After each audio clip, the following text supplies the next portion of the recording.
ബ്രിട്ടനിൽ തിരഞ്ഞെടുപ്പ് പ്രഖ്യാപിച്ചിരിക്കുകയാണ്. പ്രധാനമന്ത്രി ഋഷി സുനക് ജൂലൈ 4 അതായത് വെറും 12 ദിവസം മാത്രമേ ഉള്ളൂ ബ്രിട്ടനിലെ പൊതു തിരഞ്ഞെടുപ്പിൽ. അപ്പോൾ ഈ തിരഞ്ഞെടുപ്പ് നടക്കുന്ന അന്തരീക്ഷം, അതിലേക്ക് പോകുന്നതിന് മുമ്പായിട്ട് ഈ ബ്രിട്ടനിലെ ഇപ്പോഴത്തെ അവസ്ഥ എങ്ങനെയാണെന്ന് വെച്ചാൽ, ഒപ്പീനിയൻ പോൾസ് ആവശ്യം പോലെ വരുന്നുണ്ട്. തീർച്ചയായും നാട്ടിലെ ഇപ്പോൾ ഇലക്ഷൻ കഴിഞ്ഞതേ ഉള്ളൂ, അത് എക്സിറ്റ് പോളുകളൊക്കെ നമ്മൾ കണ്ടു. പക്ഷേ ഇവിടുത്തെ ഒപ്പീനിയൻ പോൾസ് സാധാരണ നമുക്ക് പലപ്പോഴും ഈ എക്സിറ്റ് പോള് ഏകദേശം വരുന്ന റിസൾട്ടുമായിട്ട് ഭയങ്കര ബന്ധമുള്ളതാണ്. ശരിക്കും ആ യഥാർത്ഥ റിസൾട്ടിനോട് വളരെ അടുത്ത എക്സിറ്റ് പോള് അത്രയ്ക്കും ആക്യുറേറ്റാണ്. പക്ഷേ ഒപ്പീനിയൻ പോള് പല പല കമ്പനികളും അവരുടെ താല്പര്യം അനുസരിച്ചും അല്ലാതെയും ഒക്കെ നടത്താറുണ്ട്. അത് ഇപ്പോൾ അതിൻ്റെയൊക്കെ ആവറേജ് എടുത്ത് ഒരു പ്രഖ്യാപനം വരുന്നുണ്ട്. അപ്പോൾ അത് പല രീതിക്ക് വേരി ചെയ്യുന്നുണ്ട്. പക്ഷേ ഇപ്പോഴത്തെ ഒപ്പീനിയൻ പോൾ അനുസരിച്ചാണെങ്കിൽ ഇപ്പോൾ ഭരിക്കുന്ന ഋഷി സുനക്കിൻ്റെ പാർട്ടിക്ക്, കൺസർവേറ്റീവ് പാർട്ടിക്ക് 20 മുകളിലുള്ള 21 മറ്റുമൊക്കെയാണ്. അതേസമയത്ത് പ്രതിപക്ഷത്തുള്ള ലേബർ പാർട്ടിക്ക് 42 പോയിൻ്റൊക്കെയാണ്. ഋഷി സുനക്കിൻ്റെ പാർട്ടിയുടേത് 21 എന്ന് വെച്ച് അതിൻ്റെ അർത്ഥം ബ്രിട്ടീഷ് പാർലമെൻറ്റിലേക്ക് നടക്കുന്ന തെരഞ്ഞെടുപ്പിൽ ഈ ലേബർ പാർട്ടി കൺസർവേറ്റീവ് പാർട്ടിയുടെ ഇരട്ടി നേടും എന്നല്ല. കാരണം അത് ഒരു ജനറൽ ആയിട്ടുള്ളതാണ്. അത് വീണ്ടും കോൺസ്റ്റിറ്റ്യുവൻസിയിലേക്ക് വരുമ്പോഴത്തേക്ക് എല്ലാം മാറും. അതുകൊണ്ട് ഇത് ആരാണ് ഏറ്റവും കൂടുതൽ വോട്ട് കിട്ടുന്നത് അതനുസരിച്ചാണല്ലോ തിരഞ്ഞെടുക്കപ്പെടുന്നത്. അപ്പോൾ അതുകൊണ്ട് അത് മനസ്സിലാക്കാൻ പറ്റില്ലെങ്കിലും എല്ലാ പേരും തുടരെ വരുന്ന ഒപ്പീനിയൻ പോളിലും എല്ലാം വച്ചിട്ടുള്ള കണക്കുകൂട്ടലനുസരിച്ച് ബഹുഭൂരിപക്ഷം ഈ പ്രതിപക്ഷത്തിൽ ഇപ്പോൾ നിൽക്കുന്ന ലേബർ പാർട്ടി നേടുമെന്നുള്ളതാണ്. അതായത് ഋഷി സുനക്കിൻ്റെ പ്രധാനമന്ത്രി പദം ഈ ജൂലൈ 4 ഈ പാർലമെൻറ്റിലേക്ക് വരുന്നത് പുതിയ പ്രധാനമന്ത്രി ആയിരിക്കും, ലേബർ പാർട്ടിയുടെ പ്രധാനമന്ത്രി ആയിരിക്കും എന്നുള്ളതാണ് പരക്കെ വിശ്വസിക്കപ്പെടുന്ന ഒരു വസ്തുത. അതിലിപ്പോൾ ആർക്കും വലിയ തർക്കമൊന്നും ഇല്ലാത്ത രീതിക്ക് പോവുകയാണ്. ഋഷി സുനക്ക് വളരെയധികം പ്രതിബന്ധങ്ങളുടെ മധ്യത്ത് വെച്ചാണ് പ്രധാനമന്ത്രി ആകുന്നത്. സാമ്പത്തികമായിട്ട് വളരെയധികം പ്രശ്നങ്ങളുള്ള ഒരു സാഹചര്യത്തിലാണ് ഋഷി സുനക്ക് പ്രധാനമന്ത്രി ആകുന്നത്. ഇവിടെ മൊത്തം സമരവും, കാരണം ആളുകളുടെ ജീവിത നിലവാരം എന്ന് വെച്ചാൽ ജീവിക്കാൻ വളരെയധികം ബുദ്ധിമുട്ടുള്ള ഒരു കാലഘട്ടത്തിലൂടെ ആണ് ഇപ്പോൾ കടന്നു പോകുന്നത്. അതിൻ്റെ തീവ്രത അല്പം ഒന്ന് കുറഞ്ഞു എന്ന് വേണം പറയാൻ. പക്ഷേ എന്നാൽ തന്നെയും എല്ലായിടത്തും സമരമായിരുന്നു. ഇപ്പോൾ ഡോക്ടേഴ്സിൻ്റെ സമരം എപ്പോഴും തീർന്നിട്ടില്ല. റെയിൽവേയിൽ സമരം അങ്ങനെയല്ല, സമരം ഈ ത്രൂ ഔട്ട് ബ്രിട്ടൻ ഇങ്ങനെ സമരത്തിൻ്റെ ഒരു വേലിയേറ്റം ഉണ്ടാവുകയായിരുന്നു. അത് അത്രയ്ക്കും അസഹനീയമായ രീതിക്കുള്ള വിലക്കയറ്റവും കൊണ്ടായിരുന്നു അതിനുള്ള കാരണം, ആ സമരങ്ങളുടെ. അപ്പോൾ അതിൻ്റെ മധ്യത്ത് അതൊക്കെയാണ് ഇഷ്യൂസിനൊക്കെ വരുന്ന സമയത്തുള്ള ആ ഒരു ചുറ്റുപാട്. അപ്പോൾ ബ്രിട്ടനിൽ ഒരു തമാശ പറയാറുണ്ട്. ഇവിടുത്തെ സാധാരണക്കാരുടെ രാഷ്ട്രീയ ബോധത്തെക്കുറിച്ച്, അവരുടെ രാഷ്ട്രീയപരമായ ഇടപെടലുകളെക്കുറിച്ച്, അവരുടെ സാന്നിധ്യത്തെക്കുറിച്ചും മറ്റൊക്കെ ഒരു തമാശ പറയാറുണ്ട്. അത് പറയുന്നത് ഈ സാധാരണക്കാർക്ക് ഈ ബ്രിട്ടനിൽ ആര് ഭരിക്കുന്നതെന്ന് ഒന്നും അവർക്ക് വലിയ പ്രശ്നമല്ല എന്നുള്ളതാണ്. അതായത് ഇവിടുത്തെ ഈ ടാബ്ലോയിഡ് പത്രത്തിൽ 3-ാം പേജിൽ ഒരു നഗ്നസുന്ദരിയുടെ പടം വരാറുണ്ട്. ഈ നഗ്നസുന്ദരിക്ക് വേണ്ടുന്നതെല്ലാം ഉണ്ടായിരുന്നാൽ മതി, ബാക്കി ഇലക്ഷനിൽ ആര് വരുന്നു എന്നുള്ളതൊന്നും അത്ര പ്രശ്നമല്ല എന്നുള്ളൊരു തമാശ പറയാറുണ്ട്. അത് 100% ശരിയൊന്നുമല്ല. അതേസമയം ഇനി വേറൊരു കാര്യം പറയുകയാണെങ്കിൽ, ഇപ്പോൾ ബ്രിട്ടനിലെ ഇപ്പോൾ രാഷ്ട്രീയ ചരിത്രമോ മുഖ്യമന്ത്രിമാരുടെ, പ്രധാനമന്ത്രിമാരുടെ കാര്യങ്ങളോ ഒക്കെ ചോദിച്ചാൽ ആരൊക്കെ ആയിരുന്നു ഭരിച്ചിരുന്നത്, അതിനു മുമ്പ് വന്ന മന്ത്രിസഭ ഏതാ, എന്നാണ് ആ മന്ത്രിസഭ വീണത്, എന്താണ് കാരണം, അതൊന്നും പറഞ്ഞാൽ പല ആളുകൾക്കും അറിയില്ല. ഇപ്പോൾ നമ്മൾ പണ്ട് അവിടുത്തെ ബീഡി തൊഴിലാളികളൊക്കെ ഒരാളിനെ പേപ്പർ വായിക്കാൻ ഇരുത്തുന്നു, ബാക്കി എല്ലാവരും കൂടി ശമ്പളം കൊടുക്കുന്നു, അതനുസരിച്ച് അയാൾ പേപ്പർ വായന മാത്രം ഒരാളുടെ ജോലി. അപ്പോൾ അങ്ങനെയൊക്കെയുള്ള ആളുകൾക്ക് 1957 മിനിസ്ട്രിയിൽ ആരൊക്കെ ഉണ്ടായിരുന്നെന്നോ അത് കഴിഞ്ഞിട്ട് ഉള്ള അതിൻ്റെ ബഡ്ജറ്റ് എന്തൊക്കെയായിരുന്നെന്നോ രാഷ്ട്രീയ പ്രശ്നങ്ങൾ എന്തൊക്കെയായിരുന്നു എല്ലാം അവർ തീർച്ചയായിട്ടും പറയുന്ന ഒരു ചരിത്രം ഉണ്ട്. അതങ്ങ് ഒരു എക്സ്ട്രീമായിട്ട് അതിനെ രാഷ്ട്രീയത്തെ കാണുന്ന അല്ലെങ്കിൽ പഠിക്കുന്ന ആളുകളുടെ കാര്യമെന്ന് തൊഴിലാളികളുടെ കാര്യമെന്ന് പറയാം. പക്ഷേ സാധാരണ ആളുകൾ രാഷ്ട്രീയത്തിൽ താല്പര്യമുള്ളവരാണ് നാട്ടിലെ ജനങ്ങൾ പൊതുവായിട്ട്. അതേസമയത്ത് ഇവിടെ ഈ രാഷ്ട്രീയത്തിൽ താല്പര്യമില്ലെന്ന് പറയുന്ന ആളുകൾ തന്നെ ഇവിടുത്തെ ഫുട്ബോളിനെ കുറിച്ച് ചോദിച്ചാൽ അവർ കൃത്യമായിട്ട് മറുപടി പറയും. ഫുട്ബോളിൽ 25 വർഷം മുമ്പ് FA കപ്പ് ആരാണ് ജയിച്ചതെന്ന് ചോദിച്ചാൽ അവർ കൃത്യമായിട്ട് മറുപടി പറയും. അപ്പോൾ കെവിൻ കീഗനാണോ ഗോളി, അത് ബാക്കി ആരാണോ അന്ന് ഗോളടിച്ചത്, ആരാണ് പരാജയത്തിന് കാരണമെന്നൊക്കെ ചോദിച്ചാൽ ഭയങ്കര അനലിറ്റിക്കലായിട്ട് അവർ സംസാരിക്കും. അതാണ് ഒരു വിഭാഗം. ഇനി മറ്റൊരു വിഭാഗമുണ്ട്, അത് അതിഗംഭീരമായിട്ട് ഈ രാഷ്ട്രീയ കാര്യങ്ങൾ നിരീക്ഷിക്കുന്ന ആളുകളാണ്. ഇപ്പോൾ ഞാനിവിടെ നിൽക്കുന്ന എൻ്റെ പുറകിൽ കാണുന്ന ഒരു ബ്രിഡ്ജുണ്ട്, വെസ്റ്റ്മിനിസ്റ്റർ ബ്രിഡ്ജ്.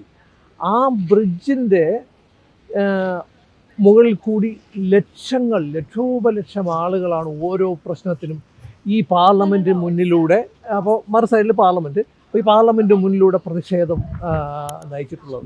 അത് വിയറ്റ്നാം യുദ്ധത്തിലൊക്കെ യൂറോപ്യൻ രാജ്യങ്ങളിലൊക്കെ വിയറ്റ്നാം യുദ്ധത്തിനെതിരായിട്ട് ഉള്ള സമരത്തെക്കുറിച്ച് നമുക്കറിയാവുന്നതാണ്.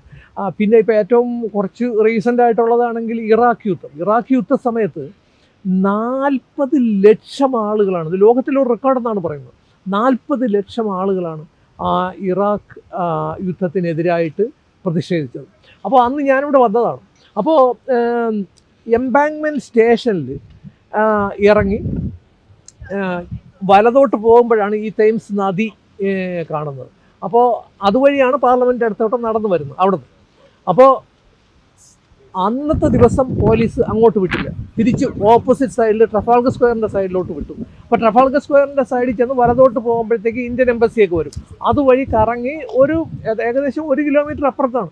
അതുവഴി കറങ്ങി തിരിച്ച് സ്റ്റേഷൻ്റെ മറു സൈഡിൽ ഈ ലക്ഷക്കണക്കിന് ആളെ പറഞ്ഞങ്ങ് വിടുകയാണ്.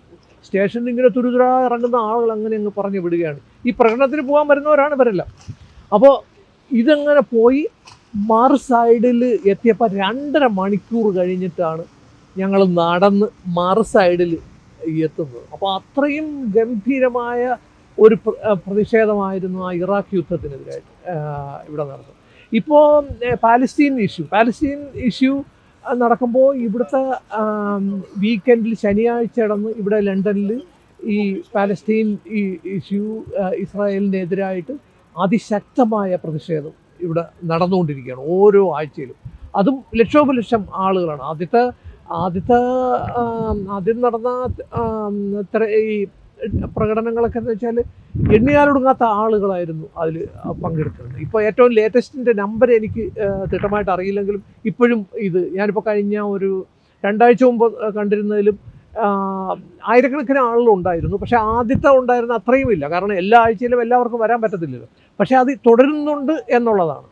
അപ്പോൾ അത് അങ്ങനൊരു ചരിത്രവും കൂടിയുണ്ട്. ഇപ്പോൾ ഒരു 100 പേരാണെങ്കിൽ ആ 100 പേര് കൊണ്ട് ഈ നെൽസൺ മണ്ടേല സ്വാതന്ത്ര്യം കിട്ടുന്നത് വരെ സമരം സൗത്ത് ആഫ്രിക്കൻ എംബസിയുടെ മുമ്പിൽ അങ്ങനെ ഒരു സമരം നടന്നിരുന്നു 24 മണിക്കൂർ. അപ്പോൾ അങ്ങനെയൊക്കെയുള്ള ചരിത്രം, അത് മറ്റൊരു സൈഡ്, അങ്ങനെ ഉള്ള ഒരു ചരിത്രം. ഇനി ഇപ്പോഴത്തെ ഇലക്ഷനിൽ ബ്രിട്ടനിൽ ഉള്ള ഇഷ്യൂസ് എന്തൊക്കെയാണ് അതിനെക്കുറിച്ച് നമുക്കൊന്ന് നോക്കാം. ബ്രിട്ടനിലെ തെരഞ്ഞെടുപ്പിൽ ഇവിടുത്തെ ജീവിത നിലവാരങ്ങൾ, അത്യാവശ്യ സാധനങ്ങളുടെ വിലയും ഗ്യാസ്, ഇലക്ട്രിസിറ്റി, അങ്ങനെയുള്ള അതിന് പ്രശ്നങ്ങളും ഒക്കെയാണ് പറഞ്ഞു വന്നത്. അപ്പോൾ അതിനേക്കാളും അതിനോടൊപ്പം പ്രധാനപ്പെട്ട ഒരു കാര്യമാണ് നാഷണൽ ഹെൽത്ത് സർവീസിൻ്റെ സംഭവം. ഇപ്പോൾ നാഷണൽ ഹെൽത്ത് സർവീസ് എന്ന് പറയുമ്പോൾ ലോകത്തിന് തന്നെ ഒരു മാതൃകയായിരുന്നു ബ്രിട്ടനിലെ നാഷണൽ ഹെൽത്ത് സർവീസ്. അപ്പോൾ അത് ഇപ്പോൾ തുടങ്ങിയിട്ട് തന്നെ ഒരു 70-75 വർഷം ആവുന്നു. അത് ലോകത്തിന് തന്നെ ഒരു മാതൃകയായിരുന്നു. അതായത് ബ്രിട്ടനിലുള്ള എല്ലാവർക്കും, ഇപ്പോൾ തലവേദനയ്ക്കുള്ള പാരസിറ്റമോൾ മുതൽ അങ്ങോട്ട് പോയി ഹാർട്ട് ബൈപ്പാസ് വരെ പൂർണ്ണമായിട്ടും ഫ്രീ ആയിട്ടുള്ള ചികിത്സ ഇവിടെ ഉള്ളവർക്ക് നൽകുന്നതാണ് നാഷണൽ ഹെൽത്ത് സർവീസ്. നെയ് ബെവിൻ എന്ന് പറയുന്ന ഒരു ലേബർ പാർട്ടിയുടെ മന്ത്രിയായിരുന്നു അത് ഇവിടെ സ്ഥാപിച്ചത്. അപ്പോൾ ഇവിടെ വരാനുള്ള കാരണം ഞാൻ പറയാം. അതായത് ഇപ്പോൾ ഞങ്ങൾ നിൽക്കുന്നത് നാഷണൽ തിയേറ്ററിൻ്റെ മുന്നിലാണ്. ഇവിടുത്തെ ഒരു വലിയ തിയേറ്റർ കോംപ്ലക്സ് ആണിത്. 1500 പേരിരിക്കാവുന്ന ഒരു തിയേറ്ററിൽ കഴിഞ്ഞ ഏതാനും ദിവസങ്ങൾക്ക് മുമ്പ് അവസാനിച്ച ഒരു നാടകത്തിൻ്റെ പേരാണ് നെയ്. നെയ് എന്ന് പറയുമ്പോൾ ഈ ബ്രിട്ടനിൽ നാഷണൽ ഹെൽത്ത് സർവീസ് തുടങ്ങിയ ഒരു റാഡിക്കൽ ഒരു മന്ത്രി ഉണ്ടായിരുന്നു, ഇത് ആരോഗ്യമന്ത്രി. അദ്ദേഹത്തിൻ്റെ പേരിൽ നിന്നുള്ള ഭാഗം കൂടി എടുത്തിട്ടാണ് ഈ നാടകത്തിന് നെയ് എന്നിട്ട്. ആ നാടകം ഇവിടെ ഉണ്ടായിരുന്നു. അതിഗംഭീരമായ ഒരു നാടകമാണ്. അപ്പോൾ അത് ഈ നാഷണൽ ഹെൽത്ത് സർവീസിന് സെലിബ്രേറ്റ് ചെയ്യാൻ വേണ്ടി സംഘടിപ്പിച്ച ഒരു നാടകമായിരുന്നു. അപ്പോൾ അത് ഒരു ആശുപത്രിയുടെ സെറ്റപ്പിലാണ് ഈ നാടകം മൊത്തം നടക്കുന്നത്. ഈ നെയ് ആയി അന്നത്തെ ആരോഗ്യമന്ത്രിയായിട്ട് അഭിനയിക്കുന്ന ആള് പല സ്റ്റേജിലൂടെ, അതായത് അയാൾ സ്കൂളിലായിരുന്നപ്പോൾ, അയാൾ അസുഖം വന്നിരുന്നപ്പോൾ, അയാൾ പ്രധാനമന്ത്രിയായിരുന്നപ്പോൾ ചർച്ചിലുമായിട്ടുള്ള സംവാദം, മറ്റ് പ്രധാനമന്ത്രിമാരുമായിട്ടുള്ള തർക്കങ്ങളും ഒക്കെ എല്ലാം ആശുപത്രിയിൽ ആ വേഷത്തിൽ നിന്നുകൊണ്ടാണ് സംസാരിക്കുന്നത്. യഥാർത്ഥ സ്റ്റേജിൽ ഒരു 9 ബെഡാണുള്ളത്. ഈ 9 ബെഡും ഈ ഒരു കോറിയോഗ്രാഫി ചെയ്ത് ഈ പല സ്ഥലങ്ങളിലേക്ക് മാറുന്നതും അതനുസരിച്ച് ഇത് ഇപ്പം ആശുപത്രി സ്കൂളായിട്ട് മാറും, സ്കൂള് ക്യാബിനറ്റ് ഓഫീസായിട്ട് മാറും. അങ്ങനെ അതൊക്കെ മാറി ഈ ബെഡുകൾ കൊണ്ട് ഇങ്ങനെ മാറ്റുന്നത് തന്നെ അതിൻ്റെ ഒരു കോറിയോഗ്രാഫി തന്നെ അതിഗംഭീരമായിട്ടാണ് ചെയ്തിരിക്കുന്നത്. പിന്നെ ഒരാളിൻ്റെ ജീവിതകഥയെ ആസ്പദമാക്കിയാണെങ്കിലും വളരെ തീവ്രമായ ഒരു വിഷയം, വളരെ നമ്മളെ പിടിച്ചുലയ്ക്കത്തക്ക വിധത്തിൽ, നമ്മളെ ശരിക്കും സ്വാധീനിക്കത്തക്ക വിധത്തിൽ, നമുക്ക് ശരിക്കും ആസ്വദിക്കാൻ കഴിയുന്ന രീതിക്കാണ് ആ നാടകം ഇവിടെ അവതരിപ്പിച്ചത്. ഇവിടെ നാടകത്തിന് ഇതിനെപ്പറ്റി പറയാൻ തന്നെ കുറേ ഉണ്ട്. പക്ഷേ ഞങ്ങൾ ഈ രാഷ്ട്രീയ സാഹചര്യത്തിൽ മറ്റൊരവസരത്തിൽ അതിനാവാം. പക്ഷേ ഇപ്പോഴേ ഈ നാഷണൽ ഹെൽത്ത് സർവീസ് വളരെ ഒരു ഭീഷണി നേരിടുകയാണ്. അതായത് നെയ് ബെവിൻ എല്ലാവർക്കും ചികിത്സ കിട്ടുന്ന സമയത്ത് എല്ലാവർക്കും ഫ്രീ ആയിരിക്കണം എന്നുള്ള ഒരു സംഗതിയാണ് നെയ് ബെവിൻ കൊണ്ടുവന്നത്. അത് ഇപ്പോഴും നിലനിൽക്കണം. അത് വളരെയധികം ഭീഷണി നേരിടുന്ന ഒരു സമയമാണ്. പലതരത്തിലുള്ള പ്രൈവറ്റൈസേഷൻ ഇതിനെ ബാധിക്കാൻ തുടങ്ങിയിട്ടുണ്ട്. ഫ്രണ്ടിൽ നാഷണൽ ഹെൽത്ത് സർവീസ് എന്ന് എഴുതി വച്ചിരിക്കുന്നെങ്കിലും പുറകിൽ കൂടി പ്രൈവറ്റ് കമ്പനികളെ കടത്തിവിടുന്നുണ്ട്. അപ്പോൾ പ്രത്യേകിച്ച് ഈ കോവിഡ് സമയത്ത്, കോവിഡിന് ശേഷം തുടങ്ങിയ സകല കോൺട്രാക്റ്റും പ്രൈവറ്റ് കമ്പനികളെ കൊണ്ടാണ് ചെയ്യിച്ചത്. നാഷണൽ ഹെൽത്ത് സർവീസ് ഇത്രയും പ്രബലമായ നാഷണൽ ഹെൽത്ത് സർവീസ് ഉണ്ടായിരുന്നിട്ട് കൂടി. അപ്പോൾ നാഷണൽ ഹെൽത്ത് സർവീസ് ഇവിടുത്തെ ഒരു ജനങ്ങൾ ഹൃദയത്തോട് പിടിക്കുന്ന ഒരു വലിയ വിഷയം തന്നെയാണ് ഈ തെരഞ്ഞെടുപ്പ്. ഇനി ജൂലൈ 4-നാണ് ബ്രിട്ടനിലെ തെരഞ്ഞെടുപ്പ്. അപ്പോൾ നമുക്ക് ബ്രിട്ടനിലെ ഇപ്പോഴത്തെ രീതിക്ക് സുനക്ക് അതുവഴി യാത്ര പറഞ്ഞ് നേരത്തെ കണ്ട പാർലമെൻറ്റിൻ്റെ ഒരു വിളിപ്പാടകലാണ് ഞങ്ങളിപ്പോൾ നിൽക്കുന്നത്. ആ നദിയുടെ ഒരു പാലവും കഴിഞ്ഞ്, നേരത്തെ കണ്ട ആ പാലവും കഴിഞ്ഞ് ഇപ്പുറത്ത് വന്ന് നിൽക്കുകയാണ്. അപ്പോൾ ആ പാർലമെൻറ്റിൽ നിന്ന് പടിയിറങ്ങും എന്നുള്ള നിലയ്ക്കാണ് ഇപ്പോഴത്തെ കാര്യങ്ങൾ പോകുന്നത്. ലണ്ടനിലെ തെരഞ്ഞെടുപ്പിനെ കുറിച്ച് ഇവിടുത്തെ ആ തെരഞ്ഞെടുപ്പിൻ്റെ അന്തരീക്ഷത്തെക്കുറിച്ച് ഒരു കാര്യം കൂടി പറയേണ്ടിയിരിക്കുന്നു. അതായത് ഇനി 12 ദിവസം മാത്രം തെരഞ്ഞെടുപ്പിന് ബാക്കി നിൽക്കെ ഇവിടെ ഒരു പബ്ലിക് മീറ്റിങ്ങുകളും കാണാനില്ല. മീറ്റിംഗ് നടക്കുന്നില്ലെന്നല്ല അതിനർത്ഥം. പക്ഷേ ഞാൻ ഇവിടെ ലണ്ടനിൽ താമസിക്കുന്ന ആളെന്നുള്ള നിലയ്ക്ക് ഞാനൊരു മീറ്റിങ്ങും കണ്ടിട്ടില്ല. പിന്നീട് ഒരു 12 മൈൽ യാത്ര ചെയ്താണ് ഞാൻ ഇന്നിവിടെ എത്തിയത്. ഇതിനിടയ്ക്ക് ഒരു പോസ്റ്റർ കാണുന്നില്ല, അങ്ങനെ പബ്ലിക്കായിട്ടുള്ള ഒരു സംഗതിയും കാണുന്നില്ല. പക്ഷേ ഈ കാൻഡിഡേറ്റ് ഇലക്ഷനിൽ നിൽക്കുന്ന MP സ്ഥാനത്ത് നിൽക്കുന്ന എല്ലാവരും വീടുകളിൽ വരും. അവർ തീർച്ചയായിട്ടും ഒരു പ്രാവശ്യമെങ്കിലും മിക്കവാറും എല്ലാ വീടുകളിലും അവർ കയറി ഇറങ്ങും. ആ സമയത്ത് എന്തായാലും വരും. അപ്പോൾ അതുണ്ടാവും. അല്ലാതെ മറ്റ് ഇലക്ഷൻ സംബന്ധിച്ച് സാധാരണ നമ്മുടെ നാട്ടിലൊക്കെ ഉള്ളതുപോലെ യാതൊരു തരത്തിലുള്ള മറ്റ് പ്രവർത്തനങ്ങളൊന്നുമില്ല എന്നുള്ളത് മറ്റൊരു യഥാർത്ഥത്തിൽ ഇവിടെ ഇലക്ഷൻ നടക്കുകയാണോ?